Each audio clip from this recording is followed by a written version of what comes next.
की दुसऱ्यांसाठी जगणं हेच खरं जगणं आहे. क्रीडावृत्त. क्रोएशिया येथे सुरू असलेल्या जागतिक कुस्ती अजिंक्यपद स्पर्धेत भारताच्या अंतिम पंघालनं कांस्य पदक पटकावलंय. महिलांच्या फ्री स्टाईल 53 किलो वजनी गटात 2 वेळा युरोपियन अजिंक्यपद स्पर्धेचा किताब जिंकणाऱ्या स्वीडनच्या प्रतिस्पर्धीचा 9-1 तिनं पराभव केला. आशिया करंडक क्रिकेट स्पर्धेत आज भारताचा सामना ग्रुप ए मध्ये ओमानशी होणार आहे. अबुधाबीच्या शेख झायेद मैदानावर रात्री 8 वाजता हा सामना सुरू होईल. भारतीय संघाने याआधीच सुपर 4 मध्ये प्रवेश केलाय.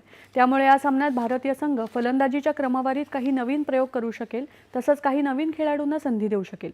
येत्या रविवारी पाकिस्तान विरुद्ध होणाऱ्या सामन्याच्या पार्श्वभूमीवर जसप्रीत बुमरासारख्या काही खेळाडूंना आज विश्रांती मिळण्याची शक्यता आहे. तर या स्पर्धेत ओमानचा संघ पहिल्यांदाच भारताविरुद्ध खेळणार आहे.